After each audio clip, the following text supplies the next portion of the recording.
Querido, se você trouxe, você pode trazer sua oferta, seu dízimo, sua primícia.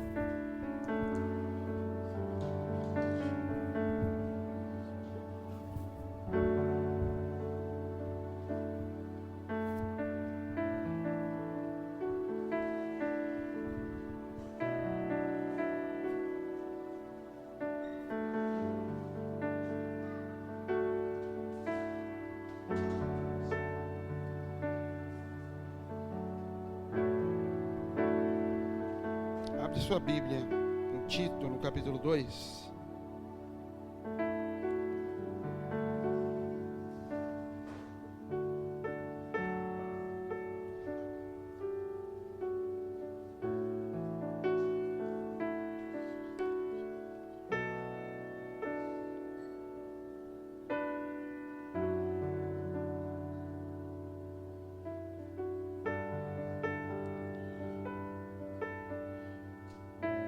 Hoje é o primeiro dia de primícia, querido. Deixa eu compartilhar com vocês. O maior problema da nossa vida, o maior problema da vida do crente, é que a gente é muito pouco profético. A gente, na verdade, não acredita em tudo que diz que acredita. A gente fala que acredita porque a gente não precisa provar isso. Então, a gente diz que crê que um peixe engoliu um homem, vomitou ele, porque a gente não precisa provar que crê nisso. A gente precisa se jogar na boca de uma baleia. Então a gente fala que acredita. A gente fala que crê que vai ser salvo. Eu estou falando a gente de modo geral, tá? A gente diz que crê que vai ser salvo porque não tem que se provar isso daqui a um minuto. Mas a gente é muito pouco profético. A gente crê muito mais no natural, no que está acontecendo aqui, no que a gente pega, do que no espiritual. E por isso a gente vive na dependência do natural. A gente não se lança no espiritual. Então nós dissemos... Às vezes pode ser que você disse isso sem nem parar para pensar na consequência, no que significa. Mas nós dissemos, são 7 dias de primícia. O que são primícias? Dá a primeira parte para Deus. Dá os primeiros 7 dias para Ele. Mas na prática a gente não leva isso a sério. Na maioria das vezes a gente nem para pensar nisso. A gente dá alguma coisa. E eu não estou falando de dinheiro. Eu estou falando do tempo, eu estou falando da consagração. Por que a gente não faz? Porque a gente não é profético. Porque a gente não crê de fato que se eu pegar esses 7 dias e der para Ele com todas as forças, com toda a intensidade, porque está escrito na Bíblia que se a raiz for santa, se a semente for santa, se o princípio for santo, toda a massa vai ser santa. A gente não se lança em cima disso, de verdade. Então eu vou me lançar em cima desses dias, porque se eu me lançar em cima desses dias, todo o resto vai ser santificado junto. Nós não cremos de fato. Então a gente vai dando, a gente vai entregando na medida do que a nossa alma está com vontade, do que o nosso corpo deseja. Quando a Bíblia fala da festa da colheita aquele povo era também chamado de festa das cabanas. Aquele povo saía das casas, construía cabanas no meio da plantação e passava aqueles dias dormindo no meio da plantação e fazendo festa, porque tinha colheita. Eles estavam festejando a colheita, e aí com isso eles iam dormir no meio. Era como se a gente esses 7 dias falasse, nem em casa eu quero dormir. Eu vou me ajeitar na igreja e vou dormir os 7 dias lá, porque eu quero dar os 7 dias. Eu vou desligar o telefone, eu vou ficar 7 dias. Não estou dizendo que você tem que fazer isso. Eu estou dizendo que é mais ou menos o que eles faziam. Esses dias são dias de festejar a colheita. Então a gente precisa entender, porque senão vão ser 7 cultos que você vai vir. Uns mais cansados, outros mais tranquilos. Em alguns eu estou mais animado, em outros eu estou mais desanimado, porque eu cansei ontem. Porque na verdade você está fazendo na alma. Porque a gente não é profético, a gente de fato não acredita nisso. Que esses 7 dias têm peso, que isso tem valor, que isso Deus vai retribuir de alguma forma, que o mundo espiritual recebe isso de alguma forma especial. E nós precisamos crer nisso, para poder colocar em prática. Porque senão o que a gente vai estar oferecendo para o Senhor nesses dias é o que dá, é o que sobra, é o que, sei lá, qualquer coisa. Isso não se trata de ter tempo, de ter dinheiro, isso se trata de ter disposição. De chegar na tua casa e começar a olhar e falar, eu preciso viver isso, eu preciso vivenciar isso, eu preciso praticar isso, como eu posso fazer isso? Hoje eu estava em casa e eu falei, eu preciso fazer isso. Eu comecei a olhar para o meu guarda-roupa. O que eu posso fazer aqui hoje para primiciar para alguém? Comecei a olhar para minhas gavetas, para o armário da sala, o que eu posso fazer aqui para primiciar na vida de alguém? Eu quero semear na vida de pessoas, eu quero, de fato, fazer isso que eu estou dizendo, que eu acredito. Eu vou ver isso voltar para mim? Não, eu não vou fazer uma conta de que eu estou dando algo para Deus e Deus vai me devolver. O que eu estou dizendo é, se eu estou dizendo que creio, que esses 7 dias, o que for praticado, vão ser as raízes que vão nutrir o resto do ano, eu preciso de fato acreditar. Porque quando eu lanço isso como palavra, o Senhor toma isso, Ele recebe. E Ele vai te medir, a Bíblia diz, com a medida que medides, você será medido. Quando a Bíblia fala, é melhor você não fazer um voto do que fazer e não cumprir, Ele está dizendo, é melhor você não dizer que quer que eu tome os seus 7 primeiros dias do ano como modelo do teu ano, do que você dizer isso e entregar 7 dias mirrados, porque senão da tua boca está saindo a tua sentença. Vocês entendem o que eu estou dizendo? Que era melhor não fazer. Em Malaquias, o problema de Deus em Malaquias com relação à oferta e o dízimo do povo, não é o povo dar pouco, ou o povo dar qualquer coisa, ele fala assim, era melhor não me dar. Porque quando você fala, eu tenho um presente para você, e eu abro, é uma camiseta furada, você está me medindo como alguém que merece uma camiseta furada. Deus está dizendo, era melhor não abrir a porta do que fazer isso. É melhor não fazer do que fazer de uma forma que você me dê menos valor do que eu tenho. Então, pense nisso nesses 7 dias. Já tiveram ocasiões aqui que nós fizemos isso e literalmente nós víamos para cá e dormíamos aqui. Não os 7 dias, mas alguns dias, algumas famílias, por entender, são dias que têm peso, vão cansar, vão ser desgastantes. E eu tenho autoridade para falar. Quando você fala para mim, quando alguém chega atrasado no culto e fala para mim, eu falo, não me fala isso não. Eu tenho 4 filhos. Se alguém tinha motivo para chegar atrasado aqui, sou eu. E eu chego aqui e eu saio de casa faltando 1 hora para o culto. Então não me fale se atrasou por isso, por aquilo. Eu teria motivo para chegar atrasado. Eu estou cansado. Você está cansado? Eu passei o meu dia tendo que preparar uma palavra para vocês. Com 4 crianças, eu ainda tive que jogar peteca com a Helena, brincar de boneca com a Helena e jogar peteca com a Catarina. E teve uma hora que eu estava no computador olhando e falei, essa hora tem gente assistindo filme. E essa hora tem gente dormindo. E vai chegar lá, vou pegar gente com boca de sono ainda. Mas o meu dia está aqui na frente dessa Bíblia, desse computador para poder pregar. Então não me diga. Eu vou receber o que eu semear, você vai receber o que você semear. Mas entenda que tem um preço muito alto que é pago para você comer. Não é barato para você poder comer. Seria barato, eu tenho no iPad umas 70, 80 mensagens assim de ponta que eu não precisaria fazer nada, era só chegar aqui, ler ela e pregar para você. Era meia hora antes do culto, eu dou uma lidinha ali e pronto. Eu ia ganhar o meu dia. Mas eu gasto o meu dia para dizer, não, Senhor, o que você quer dar para eles? O que o Senhor quer dar? Então entenda isso. Esses 7 dias, alguém vai estar fazendo isso por vocês, pela tua casa. Valorize isso.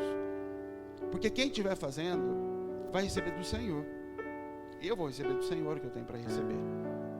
Mas você, a forma como você encarar esses dias, é como o Senhor vai te medir.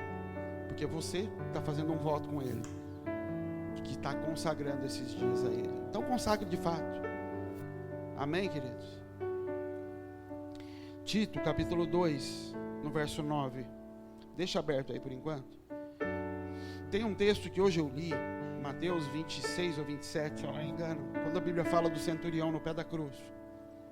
A Bíblia diz que quando Jesus falou, Jesus estava lá e na ordem Jesus disse, está consumado, Pai, te entrego o meu espírito, e expirou.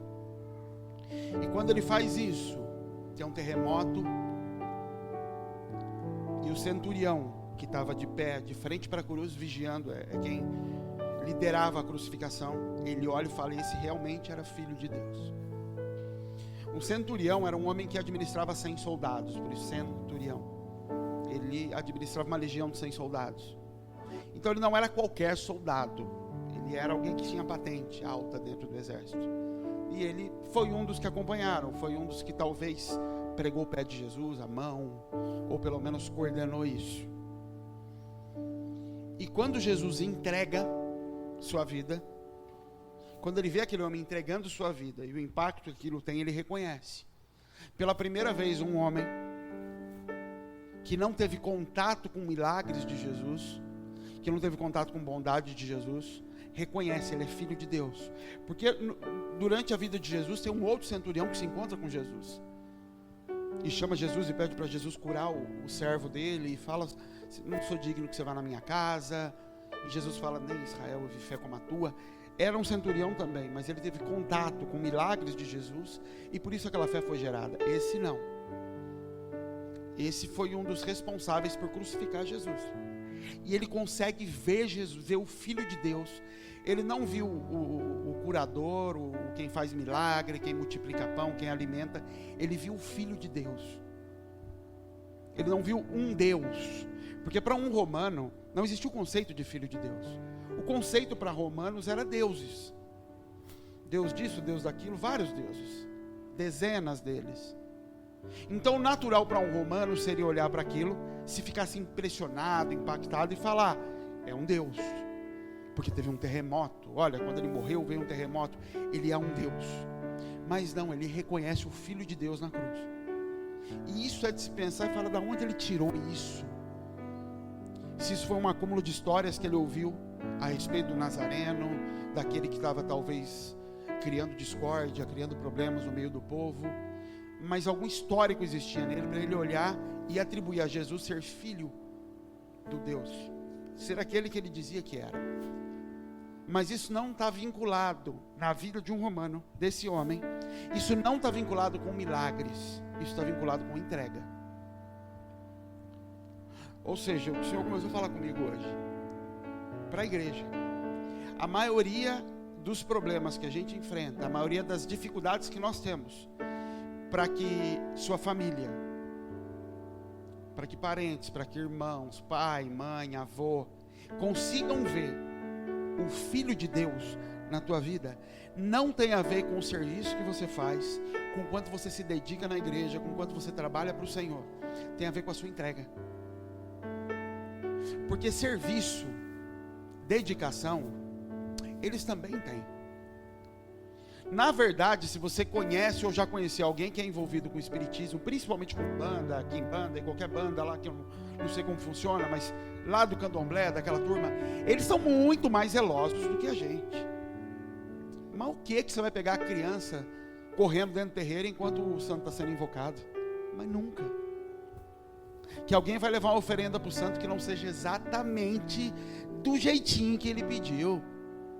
Mas não vai nunca. Ele não é besta.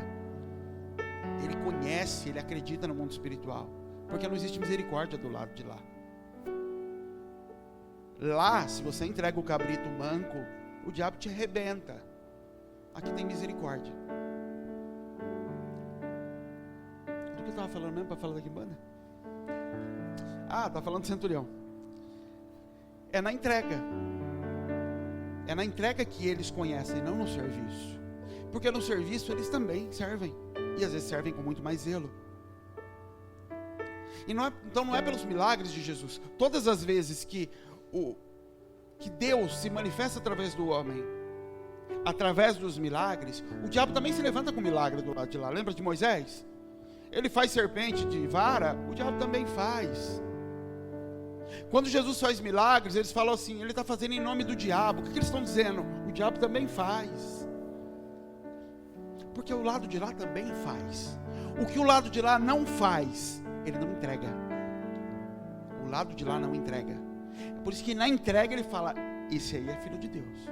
Se Jesus desce da cruz, chama anjo, arrebenta tudo, o filho de Deus não seria visto. Mais um Deus, como todos os outros seriam vistos. Eu falar, ele é como Zeus, ele é como Eros, ele é como qualquer um deles. Talvez mais forte, mais fraco. Agora o Cristo, ele é visto na entrega, não no milagre. Por isso que, como eu falei ontem, quando Pedro começa, reconhece, identifica, ele é o Cristo, Jesus começa a falar: como Cristo, eu vou ter que sofrer, eu vou ter que padecer, eu vou ter que me entregar, porque isso é a revelação do Cristo. O Cristo vai ser revelado e reconhecido porque ele entrega, não porque ele é glorificado. Então toda tentativa de nos ensinarem que você vai ser reconhecido como cristão porque você está recebendo de Deus, Isso é mentiroso. E eu não estou dizendo que Deus quer te arrancar tudo, deixar você sem nada, deixar você a pé, sem roupa, sem trabalho. Não, o que eu estou dizendo é, o mundo, sua família, seus parentes, eles vão reconhecer o Cristo em você, porque você tem atitudes que são contrárias à natureza humana. Porque a natureza humana luta contra a morte desde a queda de Adão. Ela luta para se manter viva desde a queda de Adão. Então, quando alguém se entrega e se oferece à morte, isso é contra a natureza. E isso é o Cristo manifesto em mim. Isso é Jesus em mim. Eu não tenho mais medo da morte. Eu não tenho mais medo do frio. Eu não tenho mais medo da fome. Isso tudo já se passou. E nisso eles conseguem olhar e falar: realmente Jesus está nesse lugar. Lê comigo o texto de Tito, capítulo 2, verso 9. Exorta os servos a que se sujeitem a seu Senhor, e em tudo agradem, não contradizendo, não defraudando, antes mostrando toda boa lealdade, para que em tudo seja um ornamento da doutrina de Deus nosso Salvador. Paulo estava mandando uma carta para Tito. Paulo manda Tito para Creta, é a terra dos cretinos. E ele bota esse povo lá e fala: ó, bota as coisas em ordem. Eu estou te colocando aí para você ordenar as coisas. E Tito chega naquele lugar. E junto com ele, ou depois ele recebe uma carta, Paulo dizendo: ó, eu te mandei aí para você arrumar as coisas. E no meio desse capítulo você vai ver uma série de conselhos de Paulo para Tito. E no final ele dá esse conselho, no final pelo menos desse pedaço, ele diz assim: fala com os servos. E eu quero que você tome os servos aqui como nós, servos do Senhor. Ele fala: diga para os servos que se sujeitem ao seu Senhor em tudo, agradem o seu Senhor em tudo, não contradizendo. Contradizendo aqui é se opondo, sendo incisivo contra ele. É algo nesse sentido a palavra. Não vá de frente, não se contraponha a nenhuma das direções dadas pelo seu Senhor. Não defraudando, a gente vai falar desse defraudando já, antes mostrando em toda a boa lealdade, eu não sei como está na sua versão, para que em tudo seja ornamento da doutrina de Deus nosso Salvador. Ele está dizendo assim, essa palavra lealdade aqui é fé. É a mesma palavra todas as vezes que Jesus fala assim: vai, a tua fé te salvou, pela tua fé será salvo. Então quando ele está dizendo pela tua lealdade, ele está dizendo pela tua fé, você seja ornamento da doutrina, ou seja, você enfeite a doutrina, através das suas boas obras. Então ele está dizendo, quando você servir ao Senhor, você vai ser através da tua fé, da lealdade, da fé, aquilo que você crê, você vai enfeitar o mandamento do Senhor, ou seja, você vai ser a parte visível das coisas que o Senhor deu como ordem. Quando eles olharem para você como servo, eles vão conseguir enxergar a doutrina do Senhor de uma forma enfeitada, adornada.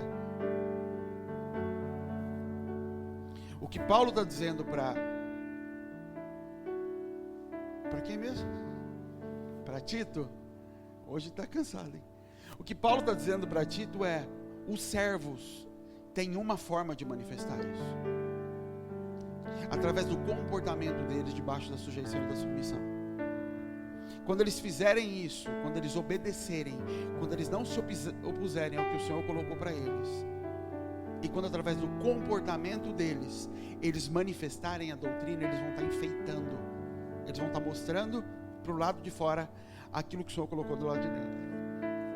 Quando eles entregarem a própria vida para manifestar isso que o Senhor disse que ia fazer ali, o que o Senhor deles estabelece naquele lugar. E tem uma palavrinha aqui, quando ele vai falar do serviço, que é no comecinho do capítulo 10, não defraudando, antes mostrando fé. Esse não defraudando, antes mostrando boa lealdade, que é a fé que eu disse. Defraudando aqui, essa palavra, que significa roubar.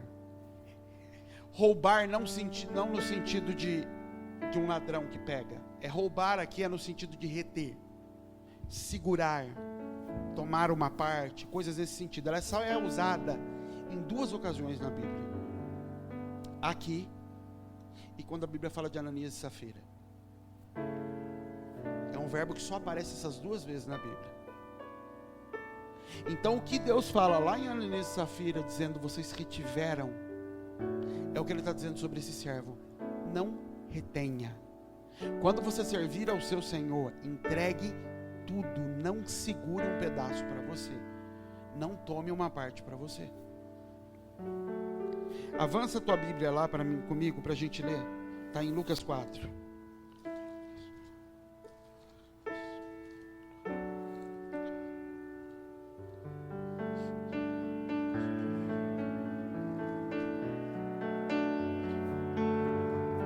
Lucas não, desculpa, Atos. Oi? Foi Lucas que escreveu isso.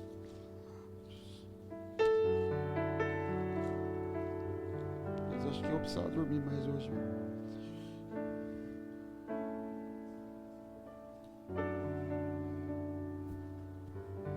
Verso 32.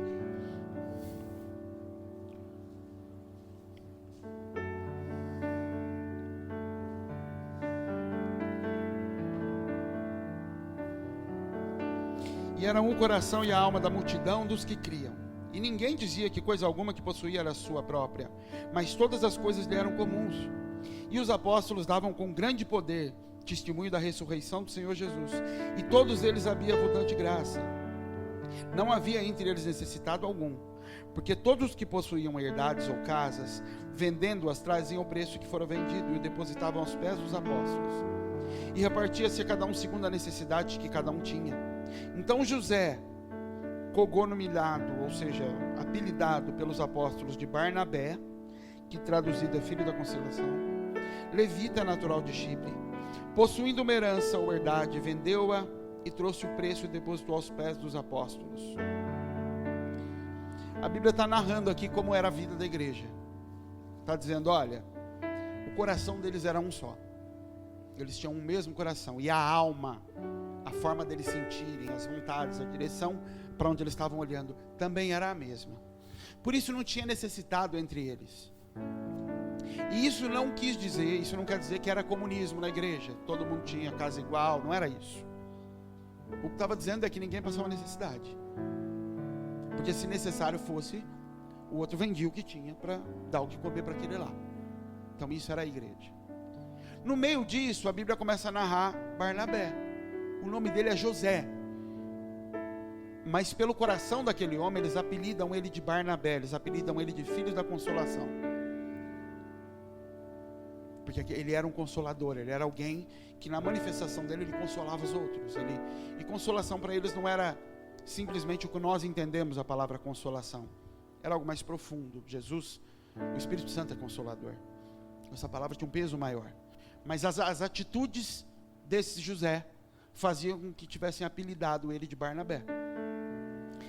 E a Bíblia diz que esse homem, levita de Chipre, tendo uma herdade, vende e joga aos pés dos apóstolos. O que esse homem está fazendo não é simplesmente vendendo uma terra e entregando. Ele era um levita, natural de Chipre. Isso já é algo fora do padrão. Porque se ele era levita, ele era de Israel.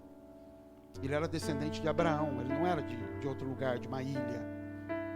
O que aconteceu é que depois do cativeiro babilônico, teve a diáspora. Os judeus se espalharam pelo mundo. Só que, então, a família dele provavelmente foi parar em Chipre. O bisavô dele, tataravô, foi para lá. E até que nasceu Barnabé lá. E eles tinham criado uma vida fora do templo. Eles criaram uma vida cotidiana, como todo mundo daquela ilha. De repente Barnabé resolve voltar.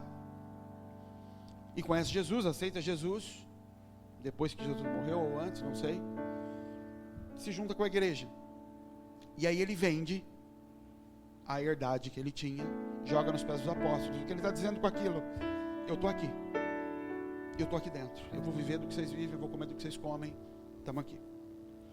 No natural foi isso que aconteceu. No espiritual, ele estava colocando uma coisa em ordem, que era um levita. Não tem propriedade de terra. Isso era uma lei dada por Deus lá atrás. Nem o levita tinha terra.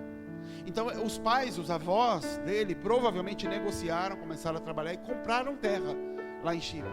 Mas não é a herança de Abraão. Não foi Deus quem deu aquela terra para ele. Então ele está colocando as coisas no lugar. Ele está dizendo, como levita, como alguém que ministra diante do Senhor, como alguém que oferece sacrifícios, eu não dependo disso, eu não vou viver disso, eu vou voltar para o lugar que eu devia estar.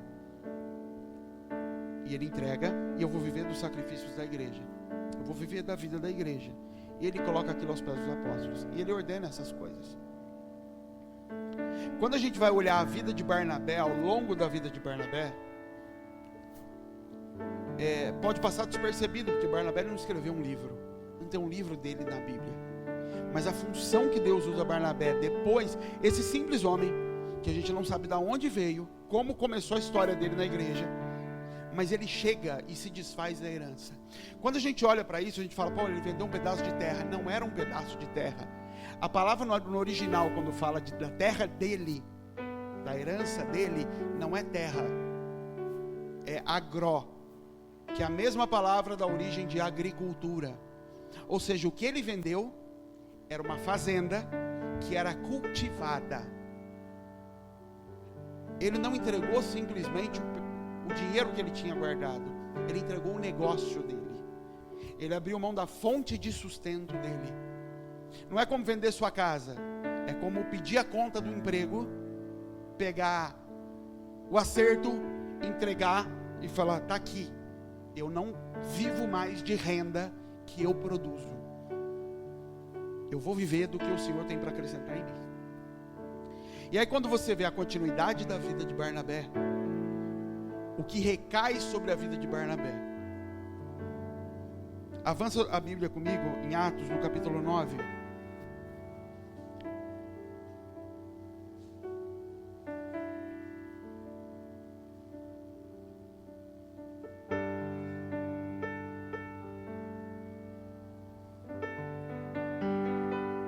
Deixa eu só achar aqui.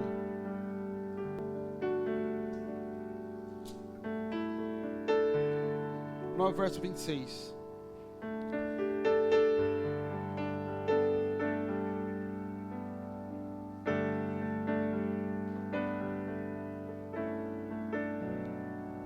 E quando Saulo chegou a Jerusalém, procurava juntar-se aos discípulos, mas todos o temiam, não crendo que ele fosse discípulo. Então Barnabé, tomando um consigo, o trouxe aos apóstolos e lhe contou que no caminho ele vira o Senhor. E este lhe falara, e como em Damasco falara ousadamente no nome de Jesus, e andava com eles em Jerusalém, entrando e saindo. Barnabé passa a ser a ponte entre Saulo e Paulo. Por isso que o romper entre Barnabé e Paulo é algo tão sério e tão grave. A Bíblia fala, a briga foi tão feia, que eles chegaram ao ponto de separar, porque Saulo só foi aceito porque Barnabé o manifestou e o entregou diante dos apóstolos. Barnabé, com a própria vida, falou, eu assino por ele, eu me coloco diante dele. Você entende que um homem, um Barnabé da vida, que veio de um lugar longe, que não andou com Jesus, que não foi dos apóstolos, não foi dos discípulos, a Bíblia fala que muitos vendiam as terras e entregavam aos pés dos apóstolos. Fala, e eles, falando da igreja, faziam isso. Isso era uma prática comum. Isso era algo que quem não fizesse é que estava fora da curva na igreja de Atos. Na igreja de Jerusalém, quem não fazia que estava fora. Todos faziam. Um era o coração e um era a alma de todo o povo. Mas a Bíblia destaca, teve um que não só abriu mão da terra, que não só abriu mão de alguma coisa, vendeu alguma coisa para poder cuidar do outro que estava precisando. Ele voltou para o lugar de onde não era para ter saído. E esse quando faz isso, ele tem a capacidade de fazer com que os outros consigam ver Cristo no lugar que eles não conseguem ver. Tem situações, querido, tem lugares, hoje, isso estava tão forte em mim, à tarde, eu até mandei uma mensagem para o Caio, de algumas coisas que eu entendi de Deus com relação à vida dele, de que tem situações na vida de familiares, na vida de pessoas, parentes nossos, amigos, gente que a gente há muito tempo tenta tocar com a nossa vida, e a gente já ouviu essa parte de que nós é com o nosso testemunho, mas de alguma forma isso não consegue quebrar, isso não consegue tocar. Isso falou, não consegue, porque a gente está tentando tocá-los com o mesmo poder e manifestação que os deuses deles também tocam. Com manifestação de transformação no nível moral, no nível de alma, que eles também têm. Para muitos você vai dizer, eu não bebo mais. Ele fala, eu nunca bebi. O que isso significa? Agora, o que eles não conseguem perceber e eles não conseguem medir é quando eu abro mão. Tem níveis e situações que nós estamos tentando tocar na vida de pessoas próximas a nós e que não ocorreram, porque o Senhor já estabeleceu lugares de renúncia que a gente não entra. O Senhor já falou com alguns de nós a respeito de coisas que têm que ser entregues, que quando forem entregues, o nosso medo é o choque que isso vai gerar. É o Barnabé pensando, meu Deus, mas se eu der a terra que meu pai conquistou lá em Chipre, o que vai ser? O que eles vão pensar de mim? Eles vão falar que eu estou louco. E o Senhor está falando, não, mas quando você fizer isso, você consegue não só colocar a tua família atrás de você, os levitas que saíram do lugar, você consegue alinhar de novo. Porque foi isso que aquele soldado romano fez quando ele estava de frente para a cruz. Quando Jesus se entrega, ele não só convence aquele soldado, mas os que morreram antes dele ressuscitam. A Bíblia fala que cristãos enterrados, a Bíblia não chama de cristãos ali, mas ela fala santos, justos, que morreram, ressuscitam. O que Barnabé consegue fazer, quando ele faz aquela entrega, é levantar de volta a linhagem dele que estava sepultada atrás dele. Toda a linhagem tinha morrido quando fugiu da Babilônia, quando saiu de lá e começou uma vida secular. Ela é levantada no sacrifício dele. E que nós não fazemos e não conseguimos praticar, porque a gente respeita demais, e quando eu falo demais, é além da conta, a história que os nossos pais construíram. A gente respeita muito o que eles fizeram, e não quer afrontá-los, e não quer quebrar com princípios, não quer quebrar com algumas coisas, porque essa loucura eles não vão entender, e o Senhor fala, é por isso que eles não conseguem entender a loucura do Evangelho, porque você estabeleceu níveis, que eu já falei para você, arrebenta com isso, vai fundo nesse lugar. Isso não tem a ver com semeia coisas pesadas para colher coisas pesadas. Isso tem a ver com ressuscitar a linhagem. Isso tem a ver com você conseguir inserir o Paulo no meio dos gentios, pegar o Evangelho e colocar no meio dos gentios. Saulo não seria aceito nem pela própria igreja, se não fosse o sacrifício de Barnabé. O sacrifício de Barnabé coloca o Evangelho no meio dos gentios. É no sacrifício dele lá atrás, e ele não fez aquilo porque aquilo ia fazer isso ou aquilo, ele fez aquilo por entender, eu preciso entrar nesse lugar, o Senhor está me pedindo isso é entre ele e Deus. Às vezes a gente está respeitando demais a linhagem dos nossos pais, os padrões deles. Eu me lembro no começo do ministério, e como eu andava com o Caio era menino em todos os sentidos, mas coisas que ele tinha que fazer, e ele vinha muito falar comigo, até porque só tinha nós dois, principalmente no primeiro ano, e que o medo sempre era ali meu pai, e aí tinha um choque para poder bater de frente. Então ele jejuava, mas não falava que estava jejuando, falava que estava sem fome, porque já era louco por estar na igreja. Se parou de comer ainda, uma vez ele fez jejum, desmaiou, ficou tonto, caiu. Aí o pai dele falou, que isso, menino? O que está acontecendo? Ele falou, pai, é que eu não comi. Aí o pai dele falou, moleque burro, come alguma coisa, você está fraco, tomou café, um negócio assim. Mas o que era aquilo? Eu tenho que jejuar, mas meu pai não vai entender, então eu tenho que ir devagar. E isso vai crescendo, só que isso tem que crescer. Eu tenho que conseguir chegar no lugar de entregar a Deus o que Deus está me pedindo, ainda que isso vá bater de frente. Isso que Jesus está dizendo. Se você me ama, se você ama teu pai e tua mãe mais do que a mim, você não é digno de mim. Ou seja, se tem limites de confronto que você não entra, para não ter conflito com pai, com mãe, com quem quer que seja, você não é digno. Ou seja, você não é digno. E no contexto que Jesus estava falando daquilo ali, no discurso todo, ele está dizendo assim, você não vai dar conta de ir até o fim, porque meu propósito não é só que você fique falando de Jesus por aí, é que você me manifeste, é que você sacrifique e consiga se entregar em lugares que eles vão olhar e falar assim, isso aí é Jesus, isso aí realmente, isso aí passou do ponto, que isso aí está entregando vai padecer. Sim, eu sei que eu vou padecer. Deus me pediu. E sempre vão ser coisas que para você, primeiro, vão te custar. Você vai sofrer com isso. Vai cortar na tua pele isso. Então, depois que a situação do carro, que aconteceu tempo atrás com o Caio aqui, eu ficava tentado. Sempre tentado. E o carro do Caio começou a desfazer na mão dele. E eu olhava e falava, Jesus, está desfazendo. No dia sai a maçaneta. No outro dia que abre o sensor, eu falava, Jesus amado. E eu ficava tentado a tentar ajudá-lo a arrumar aquilo. E Deus falava, não. Deixa ele sofrer, ué. É uma escolha dele e tem consequência.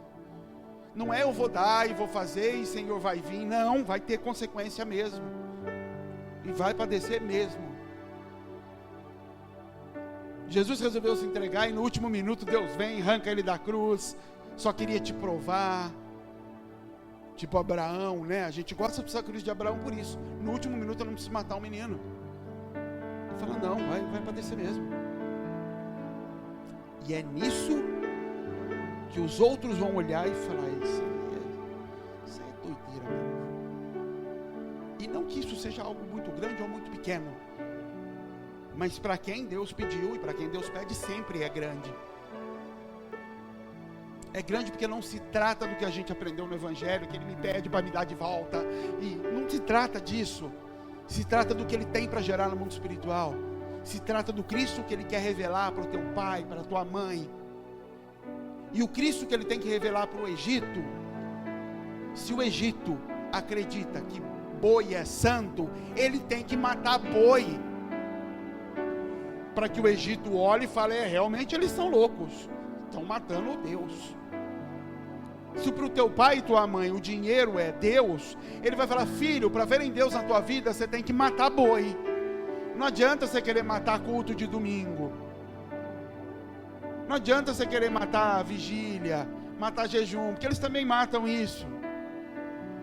Se o Deus do teu pai e da tua mãe são os filhos, se o Deus do teu pai e da tua mãe é família, é comunhão, é isso que eu vou pedir para você matar diante deles. Porque é nisso que eles vão conseguir enxergar. É nisso que você vai conseguir confrontar a linhagem e atraí-la para esse lugar. A gente às vezes respeita demais isso. É bonito ver as histórias bíblicas que tem um finalzinho feliz. Olha, 1 Coríntios, eu não vou pedir para você abrir, eu vou ler com você. 9. Paulo está mandando uma carta para os Coríntios. 9, capítulo 6. Eu vou ler um pouquinho antes. Paulo fala assim, ó. Não temos nós direito de comer e beber? Não temos nós direito de levar conosco uma mulher irmã, como também os demais apóstolos? E os irmãos do Senhor e Cefas?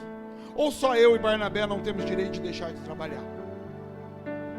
Paulo está dizendo assim, os apóstolos lá, eles pararam de trabalhar, eles são sustentados pela igreja. E ele manda essa carta para Corinto e falar, eu e Barnabé também não temos direito de deixar de trabalhar? Ele fala, nós não deixamos de trabalhar, porque a gente não quer ser peso para vocês, porque a gente não quer cobrar isso de vocês, mas nós tínhamos esse direito. Por que eu estou lendo esse texto para você? Barnabé era dono de uma terra que produzia, de uma terra de plantação e de colheita, agora ele tem que trabalhar para comer. E diz a história que ele fazia tenda, construía tenda para vender, para poder pagar o próprio ministério. Ou seja, não tem a história de que Barnabé deixou de ser fazendeiro e entregou a terra dele, e aí Deus recompensou e deu 7 vezes mais. Não. Agora você vai vender bijuteria para pagar sua passagem para ser missionário. E é nisso que vão reconhecer. E é nisso que você vai entrar num lugar de autoridade que foi corrompido e corroído pela tua família lá atrás. Você já viu história, você já conheceu alguma história de um macumbeiro que se converteu, aceitou Jesus e se tornou rico? E o Senhor o enriqueceu e hoje ele prega o Evangelho. E eu não estou falando dos que estão batendo de porta em porta e ganhando oferta da igreja. Estou falando daquelas profetas. Você conheceu o profeta ex-mãe de santo? Já conheceram? Eu conheci algumas. Você já viu alguma que tem dinheiro? Todas pobres, miseráveis. E mas não grude com Deus, no fogo de Deus. Por quê? Porque onde abundou o pecado, superabundou a graça. Porque aquela mulher sempre foi profeta, ela só estava sendo usada pelo diabo antes.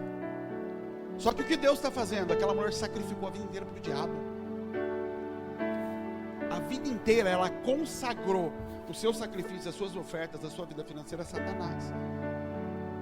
Agora eu aceitei Jesus e Deus vai retribuir. Não, querida, você está remindo agora. O que eu estou te dizendo é que o Senhor vai estabelecer coisas na tua vida.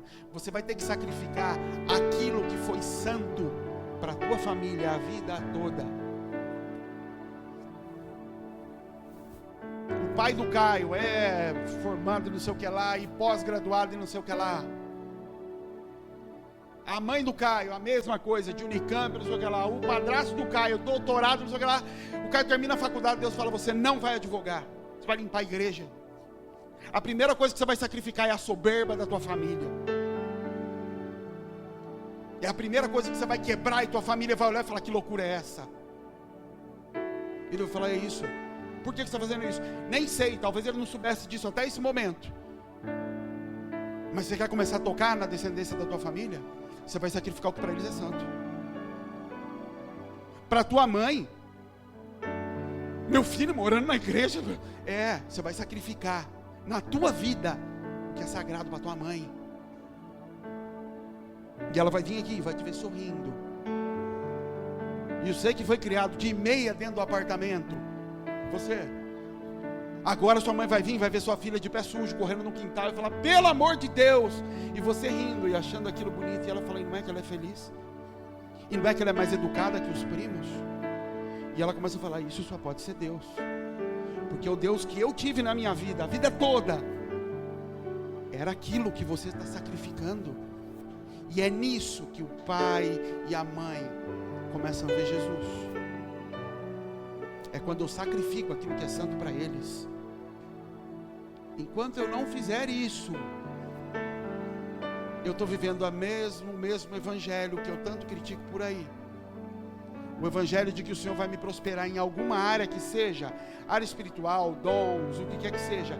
E nisso eu vou conseguir influenciar a minha família. Querido, o mundo, ele reconhece Cristo, é na entrega, é na morte.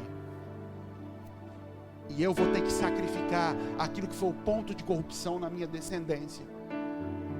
Eu vou ter que quebrar o que foi o motivo de queda na minha descendência. Eu vou ter que sacrificar aquilo. E normalmente são as coisas que nós mais valorizamos. É a coisa que você mais valoriza, isso também. Porque você cresceu nesse mesmo lugar. Então é fácil ver a história de Barnabé e falar, nossa, Barnabé, pô, legal, foi lá, um versículo ali. E Barnabé, foi lá e entregou. Não foi assim. Não foi, ele acordou de manhã e falou, vou entregar minha fazenda. Certeza que não foi. Ele aceitou Jesus, começou a ver o meio que ele andava, foi constrangido aquilo, e falou, eu vou entrar nesse negócio, eu vou me lançar nesse negócio. E foi, estou aqui. E agora o que você vai fazer? Eu vou começar a vender bijuteria na praia, para levantar o dinheiro da passagem, para poder ir para onde o Senhor me mandou. Barnabé era casado? Eu não sei, mas Paulo não era, e Paulo fala assim, a gente não tem direito de carregar uma mulher junto? Ele está dizendo, todos os outros apóstolos são tratados desse jeito. Eles viajam com a esposa do lado e tudo pago, para poder visitar as igrejas e cuidar das pessoas. Paulo e Barnabé não. Paulo e Barnabé pagam a própria passagem para ir lá. Dentre as igrejas, quando você olha na Bíblia e na história, as igrejas que mais se destacaram são 3. Jerusalém, porque era a primeira, porque é a igreja da sede de Israel. Éfeso, mas Éfeso se destacou muito mais, porque era um povo fiel, amoroso, uma comunidade. Mas como igreja que impactou o mundo, foi a igreja, mandou missionário para o mundo inteiro, a igreja de Antioquia. Sabe quem eram líderes na igreja de Antioquia? Tinha Cirineu, dizem que é Cirineu, Níger, Paulo e Barnabé. A igreja que disparou os missionários para o mundo todo naquela época. A igreja dos dois. Daqueles dois que sacrificaram. Paulo, sabe o que Paulo sacrifica? Ele fala, é esterco. O orgulho do meu pai foi quando com 12 anos, o rapaz lá, como que é o nome do? Gamaliel. O orgulho do meu pai foi quando com 12 anos, Gamaliel olhou e falou, eu quero esse menino aqui. O mestre escolheu, eu vou cuidar dele, porque ele se destaca. E aí ele cresce, se torna o tal na religião. Vice-presidente do distrito, da Assembleia de não sei de onde. Cara, esse era o orgulho do pai de Paulo.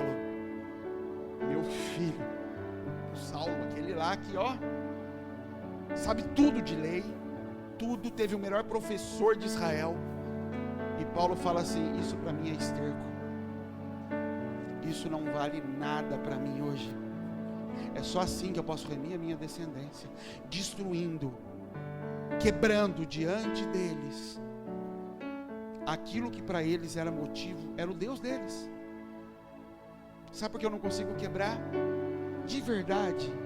Não, mas eu não quebro. Deus já falou para mim, eu já entendi de Deus. E a hora que ele começou a falar, eu falei, não quero saber. A gente faz assim com Deus. E fala, não, é porque meu pai, é porque minha mãe, é porque meu tio, é porque minha avó, é porque eles vão. Não, não é. É porque lá no fundo é o meu Deus também. Ainda é meu Deus. E por isso eu não consigo destruir. E por isso eu não consigo manifestar o Cristo em mim para os outros. Eu consigo manifestar para outras pessoas que não têm o mesmo Deus que o meu pai e minha mãe tinham. Porque as coisas que eu estou sacrificando confrontam a vida dele. As coisas que eu sacrifico confrontam a tua vida, talvez. Se eu te contar a minha vida profissional, no começo da empresa, talvez ela confronte a tua vida. Porque talvez o seu Deus seja o mesmo Deus que eu tive que matar. Mas para outros não. Para outros, outras áreas têm que ser sacrificadas. Agora, para a tua casa, para a tua descendência, o que eles vão admirar em você? Eles vão admirar moralmente a sua transformação. Eles vão admirar a família feliz, comercial de margarina, como diz ontem. Eles vão admirar, legal. Agora, ver o Cristo, ver algo que envergonha, que o constrange, ver algo que o destrói, olhar para você e não se reconhecer em você, ele não se reconhecer em você, porque fala, ele está matando o que era santo para nós. E isso está gerando prejuízo, isso está gerando cansaço, isso está gerando desgosto sobre a vida dele. Mas para ele não é desgosto, ele vive de forma feliz com isso. Isso é remissão. Por isso, esse era o problema dos reis na Bíblia. Esse foi o problema de Salomão. Salomão fez tudo que o pai fez no começo, mas não retirou os altos. Sabe o que eram os altos?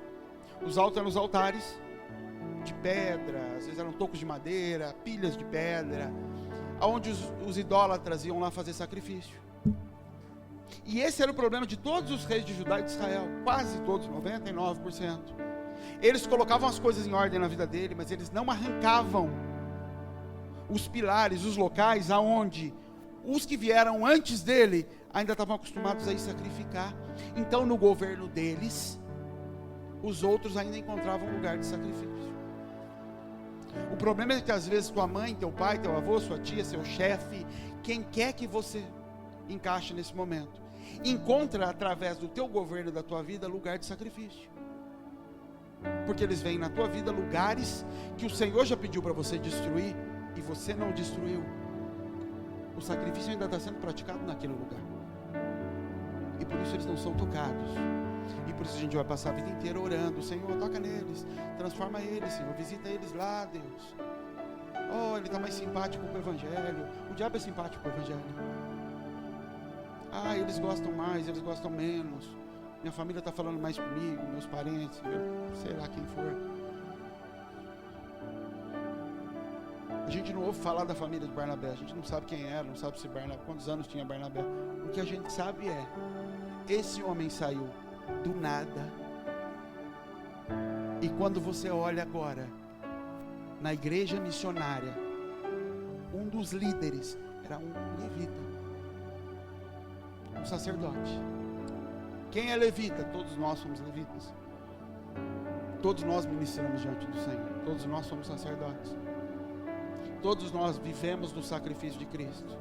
Todos nós hoje comemos, subsistimos, existimos, respiramos por causa do sacrifício de Jesus. E enquanto a gente continuar sendo carnal e acreditando que a gente está vivendo porque tem um salário, acreditando que está comendo porque deu certo aquele negócio, é disso que a gente vai viver, que é o que os nossos pais acreditavam, que é o lugar onde eles sacrificavam, e que hoje você não sabe, mas eles comem nesse lugar. Por isso que teu pai, tua mãe, eu falo isso pela minha casa, tá?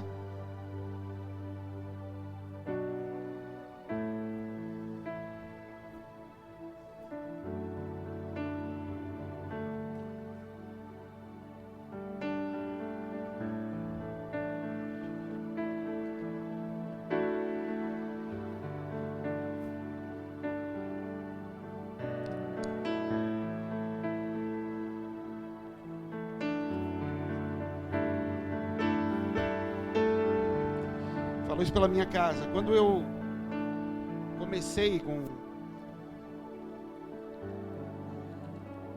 o ministério, foi minha mãe que deu a palavra para mim.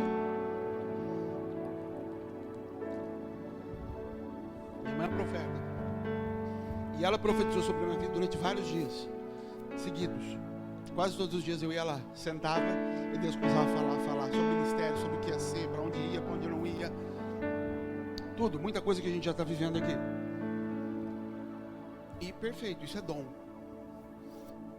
Isso não é presença ou não de Deus, isso é dom. Passado algum tempo, o Senhor começou a me pedir os sacrifícios. E quando Ele me pediu os sacrifícios, ela começou a se doer pelo sacrifício que Ele me pedia. Porque Ele começou a me pedir para sacrificar coisas que para ela eram deuses. Então Ele começou a pedir para sacrificar a segurança financeira da minha família. Aí ela vinha e falava, que é isso? Não pode. Não, gente, você está ficando louco. Mas ela não é crente também? É, mas isso é um Deus para ela.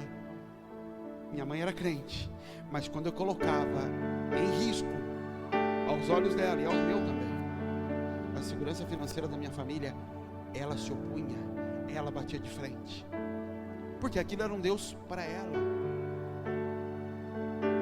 A primeira pessoa que se opôs e bateu de frente foi a mesma pessoa que me deu as profecias. Também crente, mas era o Deus dela.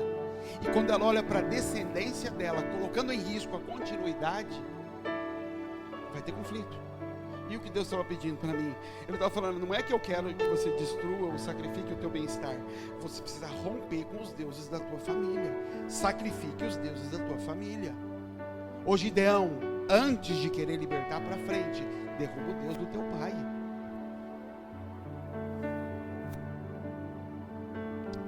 Começa em casa a briga. E o problema é que não foi doído para ela, foi doído primeiro para mim.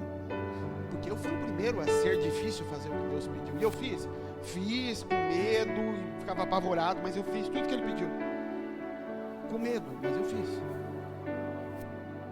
E logo em seguida, quando o sacrifício estava lá, é o pai de Gideão acorda de manhã e fala, quem fez essa desgraça? Foi teu filho miserável, Jerubaal, arrumou briga com Baal.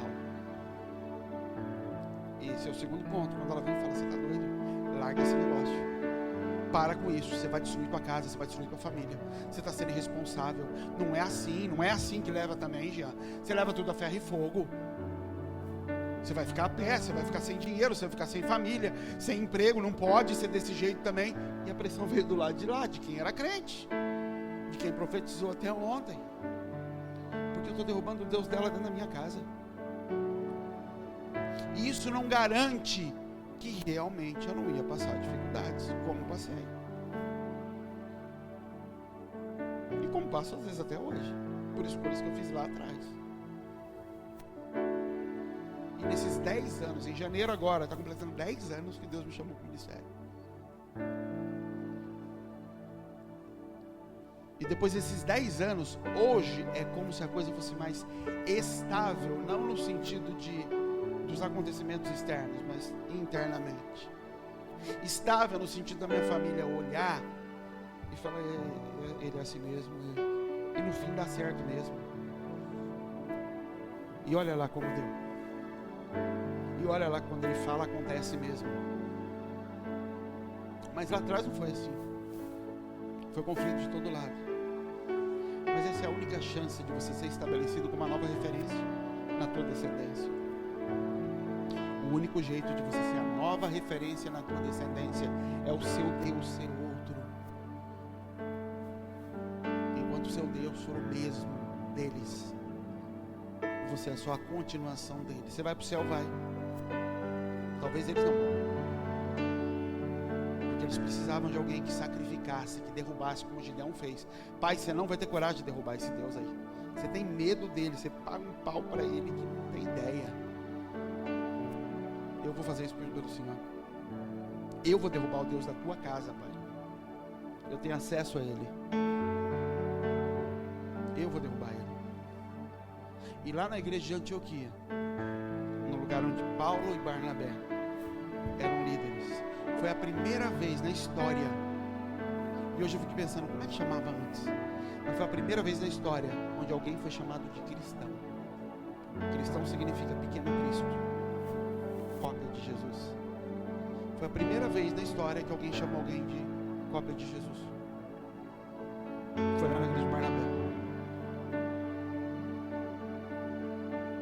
Assim como debaixo da cruz, a primeira vez que alguém falou é a cópia de Deus, é o Filho de Deus.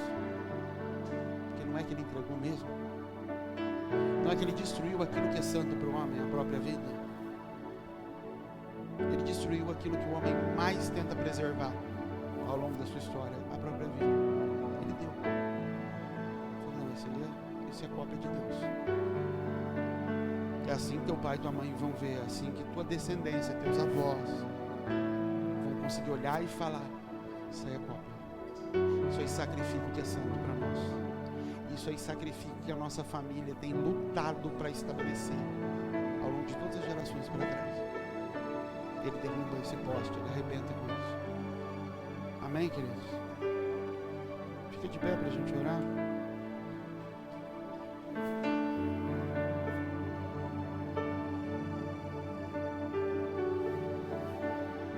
Fique atento nesses dias, são dias proféticos, porque nós estabelecemos isso. E o Senhor anda debaixo dos votos que nós fazemos. Fique atento às palavras, fique atento a sonhos, a tudo que o Senhor tem trazido e vai trazer nesses dias. Não se disperse, não se deixe perder nesses dias. Peça para o Senhor direcionar você, trazer à tua memória o que Ele quer que você destrua, os ídolos que Ele quer que você derrube. Aquilo precisa cair para que teus pais, teus avós possam enxergar Deus, para que tua casa possa, toda ela, entrar para um novo caminho. Amém, queridos? Pai, nós te agradecemos por esse dia, Senhor, pela tua graça, pela tua misericórdia.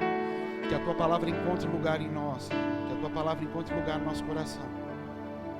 Que o Senhor nos ajude a derrubar os deuses dos nossos pais, Senhor. Que o Senhor nos ajude a sacrificar, Pai, aquilo que é santo e precioso para eles. Que eles possam te enxergar em nós. Que nós possamos pavimentar o caminho, Senhor. Que nós possamos retornar para o lugar de adoração, de dependência, assim como Barnabé voltou, Pai. Em nome de Jesus, Pai, nós te agradecemos por esses dias. Que o Senhor possa se manifestar em nosso meio. Que nós possamos desfrutar da tua presença, Espírito Santo. Amém, queridos? Vamos ter um tempo para tomar um café e depois a gente tem um tempo de oração aqui, tá bom?